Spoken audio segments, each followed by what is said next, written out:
Happy Thanksgiving, or at least preliminary Happy Thanksgiving to all. We are looking forward to the challenge of the Arizona State game. They're a very, very talented team. Easily could be in the thick of things in the Pac-10 race, given the nature of their games and how close they've been to being on the other side of the ledger. And so we've got to find a way to play a clean game and not hurt ourselves, as has been the case in many of our defeats this year, and see if we can't get our fifth win and give ourselves a chance in our final game to get to postseason. That's the goal. That's what we're working towards, and we're going to go play with everything we've got this Friday. Questions?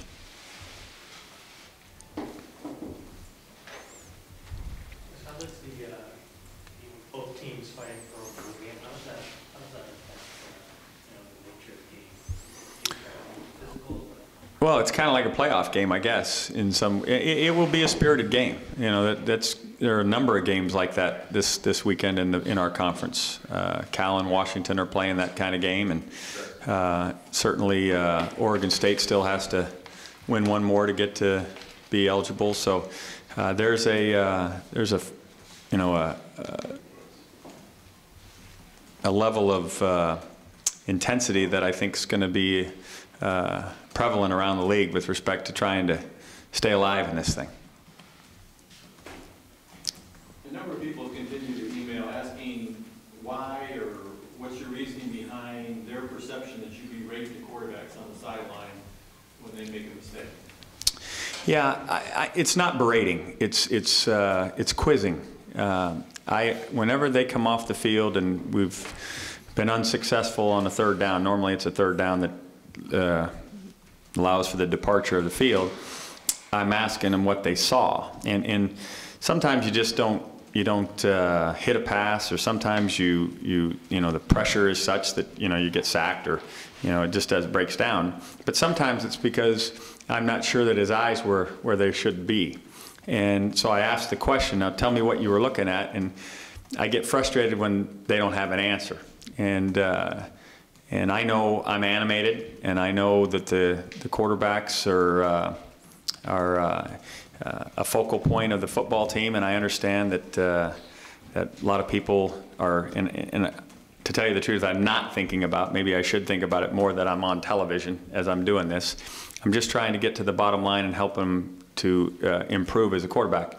I used to coach the position. I obviously used to play the position, so there are answers to these questions, and when they don't have it, I want to make sure that they understand what the question is and why the answer is important to them. And unfortunately, the cameras don't follow me when I go and get a board and try to draw it for them and exactly what's going on, or they don't follow me when I'm patting them on the back for a job well done, and they seem to only follow me when things aren't going well. So I'm going to do better at making sure that it doesn't look as animated as it does. I understand what the appearance. I know that it looks worse than it probably is, and I'd be comfortable if you guys would be wanting to talk to the quarterbacks, because I think they understand that it's not always a negative thing.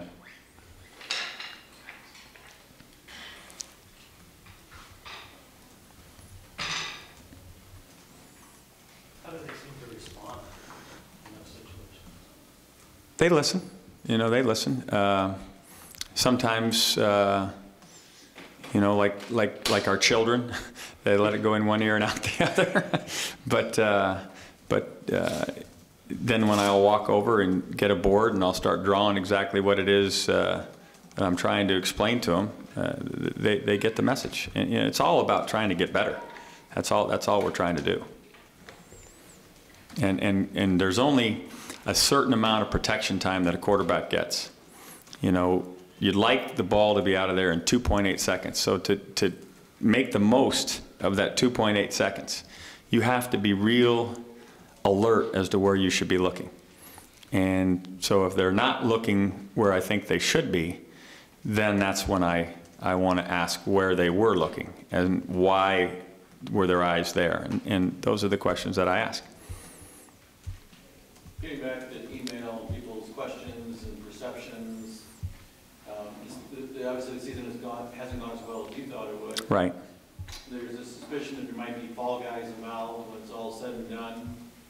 A number of people suggested that Norm Chow isn't living up to his gaudy reputation that preceded him.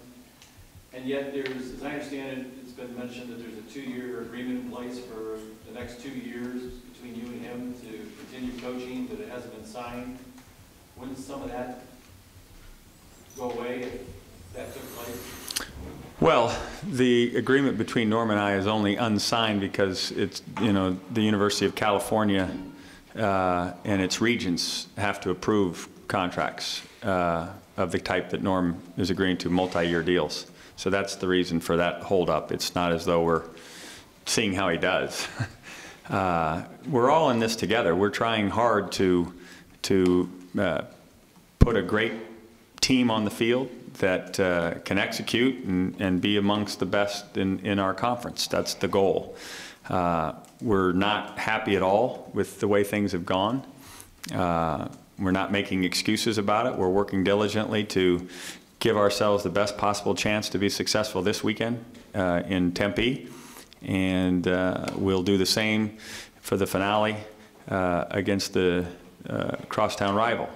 At that point, this is the norm with all organizations and all teams, you evaluate and you make the decisions as to what is the best course of action to go forward.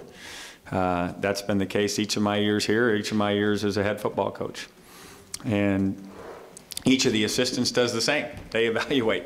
You know, there's oftentimes other opportunities for guys, and they choose to head in different directions.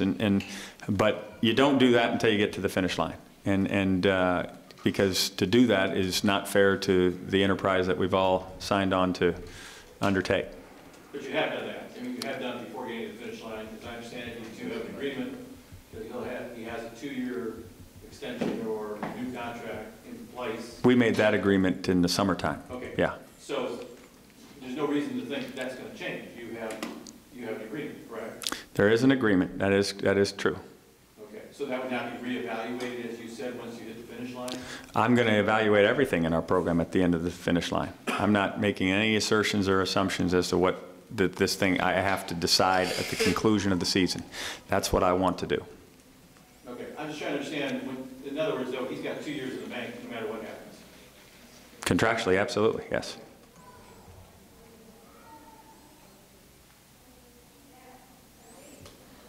Any further updates on Richard? Richard is in the concussion protocol, but there's been 0 symptoms over the last now 3 days. And so there's every reason to believe he'll be ready to go. But he'll be in a red jersey today at practice. Doesn't make a whole bunch of difference for a quarterback because they don't take a lot of hits anyway during the course of practice. But we are always diligent with respect to protecting the kids. Coach, talk a little bit about Stephen Freed. What kind of challenge he presents to the defense? He's a big, tall, strong-arm player. And, you know, when he gets hot, he can really get things going. His arm is of the type that can throw from sideline to sideline all the way down. So he really can spread you out, which has been kind of their formula this year. They play a lot of 4 wides and get you spread out and let him kind of just pick apart. So it's going to be a great challenge for us in the back end to cover well and to tackle well. Those are huge issues this week if we're going to contain their offense. We've been impressed with how quickly they've thrived in this spread, having just gone to it. Well, you know, they had a number of good receivers a year ago, so they had kind of the formula, the materials for the formula, and that their quarterbacks stayed healthy, and they've also got a couple of nice young running backs that are doing their thing. So it's and they're good coaches. I mean, they're doing what they know how to do. What can you exploit in 3D leagues that league in interceptions? Well, like I said, if you can cover well and you can get some measure of a pass rush, you can make him throw maybe earlier than he wants to, and you can get some balls tipped up in the air, and hopefully they land in our hands. You know, those are the ways you play good defense. Coverage-wise, hopefully we match up well. You know, we got Sheldon Price back last week, so we've got some healthy bodies. Dietrich Riley's played a lot of football, so he can be available. Dalton Hilliard's back playing, so we've got a host of guys that play in the back end. What will be really important is that we do a good job of making sure they don't become a running team, that we do a great job of containing their ability to run the football and see if we can make them a little bit one-dimensional. Getting back to the child thing, I know you're not having to evaluate. Could you see a situation where you want to be evaluated? You know, I don't want to talk about who will be and who won't be on the staff next year. Our staff is intact and we're ready to go. You know, I want to, and I honestly haven't even started to think down that road. I want to finish the season and finish it in grand style. And that starts with playing our best against Arizona State. Having said that, now that it's been mentioned again, the idea that... As if that you wouldn't have brought it up. It would seem a little unusual if Norm has 2 years in the bank, which hasn't even been signed yet. That would suggest it'd be a pretty monumental decision to hand a guy a 2-year extension, sign it, and then say, we're going to make a change. That would be unusual. Right. Right. That would, so you don't see that, not to put words in your mouth, I'd hate to ever do that.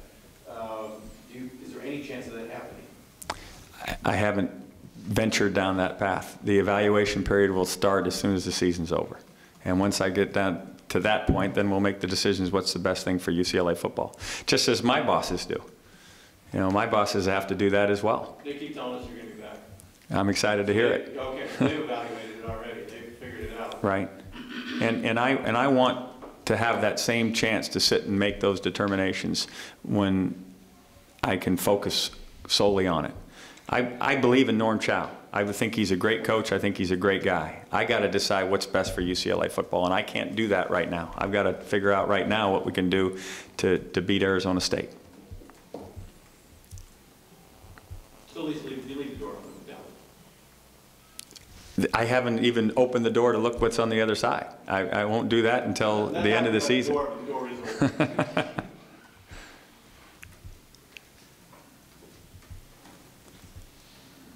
Rick, where would you, for somebody saying, if you did make a bowl game, well, this year, made a bowl game last year, some people might wonder, well, where is the signs of progress? Where would you point to? Well, I think you look at some of the kids in the program, especially the young kids in the program, and you see that their careers are off to a great start individually. Obviously, the team hasn't flourished as we'd hope, and I'm not here to make a bunch of excuses. You know, it is what it is. We have to be a better football team, and we have to be it as soon as possible, hopefully by this Friday. But I think if you look at the quality of the player and the quality of the kid in the program, there you'll see that there's reason for optimism as we go forward. Why do you think you haven't been able to put it all together? Well, there's a number of reasons. But again, that's for another time. You know, right now I want to talk about Arizona State. That's where I need to be spending my time and attention. You know, it'll just sound like excuses at this point, and we're going to give it our damnedest to. You got to figure out. I mean, if you want to win and beat them, it's not working now. I mean, as opposed to December 5th. Exactly. But your question to me, and maybe I misunderstood, and so I apologize, sounded like more of a general question as to what has gone wrong with the year. I know, I mean, we've not been able to keep a quarterback on the field for any length of time. We've struggled with respect to the attrition in the offensive line. Those are all things that you already know, and we don't need to keep going over because, again, they sound like excuses. At the end of the day, we've got to put a product on the field that won't beat itself. You know, if we can't keep from beating ourselves, then we haven't done our job. And so that's what we've got to find a way to do. You said they sound like excuses. Are they excuses? Is this why things? Well, the reality is the reality. I'm not giving you any information that isn't fact. I mean, Right, but but you hedge it with saying, well, we don't want to make excuses. I don't. Are they excuses or are they the reason why you're losing? They're facts. I said they sound like them.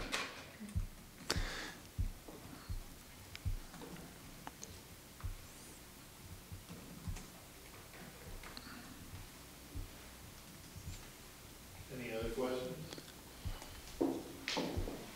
Practice at 7 tonight. You love that, don't you, Chris? Those night practices.